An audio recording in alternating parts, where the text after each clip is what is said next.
masafisho ya duniani. Mambo ya mbinguni yanatakiwa yasafishwe kwa dhabihu ya wapi? Ya mbinguni. Kwa sababu Kristo, pigie Yesu makofi na vigelegele, sema amen. Hayupo mwanadamu mwingine aliyetolewa isipokuwa Yesu Kristo mwana wa Mungu kuwa sadaka ya milele. Huyo ndiye aliyetolewa ili aje kufanya vitu vyote vilivyoshindwa viwe na uwezo wa kushinda. Sema amen. Na ndio maana Yesu ndiye kuhani mkuu, na Yesu ndiye dhabihu iliyo kuu ambayo aliyojitoa mwenyewe kuwa sadaka ya milele. Sema amen. Alitoa sadaka kwa damu yake mwenyewe, na sisi tunaitoa miili yetu kuwa sadaka kwa Mungu. Anasema kwa unawasihi kwa huruma zake Mungu, itoeni miili yenu iwe dhabihu inayopendezwa mbele za Mungu. Hebu nipungie mkono hewani, na Mungu akubariki sana kwa kufanya wewe kuwa dhabihu ya kweli. Na dhabihu ya kweli leo ni mwili wako. Sema amen. Mshike jirani yako mkono, mwambie halo dhabihu ya kweli. Mwambie tena halo dhabihu ya kweli.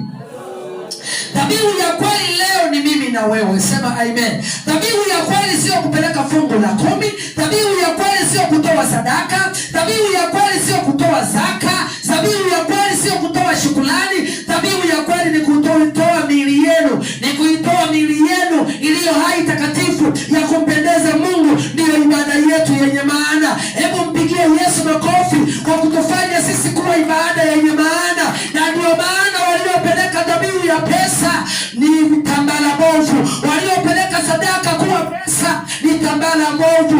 Waliopeleka fungu la 10 kama sadaka ni tambala bovu, ambalo inazungumzwa ni agano lililoachwa, ambalo ni mfano wa kitu kilichochakaa ambacho ni kichafu, ambao siwezi nikakishika hata kwa kidole changu. Mimi natembea katika agano jipya lililo katika Yesu Kristo, ambayo Yesu ameweka wakfu mbele za Mungu kuwa sadaka ya milele na kuwa damu ya kusafisha dhambi zote za ulimwengu. Na yeye ndiyo sadaka ya milele ambayo wewe ndiye kusafisha ukawa kiumbe kipya, yakale yakapita yakawa mapya, na sasa unaitwa mwana wa Mungu.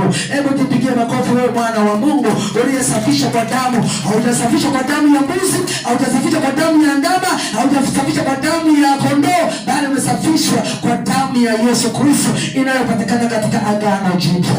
Sema amen. Hebu jipigie wewe ambaye unaishi katika agano jipya. Agano jipya ndio kila kitu. Agano jipya ndio uzima. Agano jipya ndio safari ya kutoka duniani kwenda mbinguni. Sema amen. Na ndio maana agano jipya safari yake ni kutoka duniani kwenda mbinguni.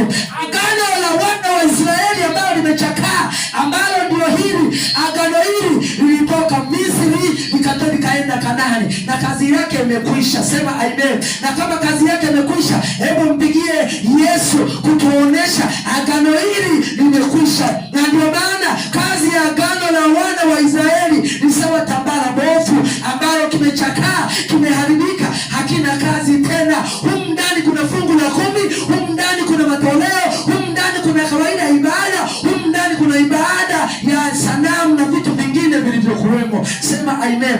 Agano jipya lenyewe linapatikana katika Kristo Yesu. Shika agano lako. Shika agano lako mpendwa. Mungu akubariki. Na ndio maana ukishika agano hilo, ukiwa unasoma agano hilo, angalia lisije likakuchafua. Mungu akubariki sana. Angalia lisije likakufanya nini? Unajisafisha kidogo ndio unakuja kwenye agano jipya. Sema amen. Shika jirani yako mkono, halo agano jipya. Na ndio maana mimi natembea katika agano jipya. Sema amen. Inayopatikana kwa damu ya thamani ya damu ya Yesu Kristo aliye hai. Sema amen.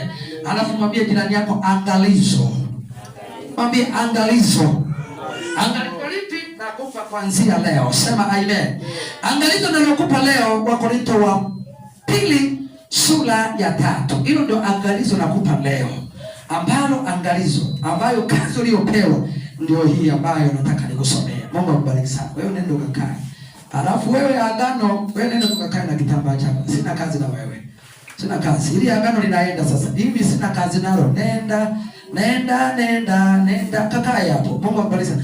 Sasa leo ukikuta watu waliokaa kwenye makanisa wengi, matumishi ya Mungu mengi leo yamo kwenye agano hilo tambara bovu. Sema amen. Mimi mwanafunzi wa Yesu nipo kwenye huduma iliyo bora iliyo katika agano jipya. Na agano hilo alichanganywa na tambara bovu. Agano hilo linajisimamia Biblia lenyewe kama lenyewe. Hebu nipungie mkono hewani. Sisi tuliosimama katika Agano Jipya hatujachanganya na tambara movu ambalo ndio agano la wana wa Israeli. Agano la wana wa Israeli lilipita, mimi nasimama katika Agano Jipya. Sema amen. Ndio kazi niliyopewa. Mungu akubariki sana. Hello Agano Jipya. Mwambie jirani yako, hello Agano Jipya.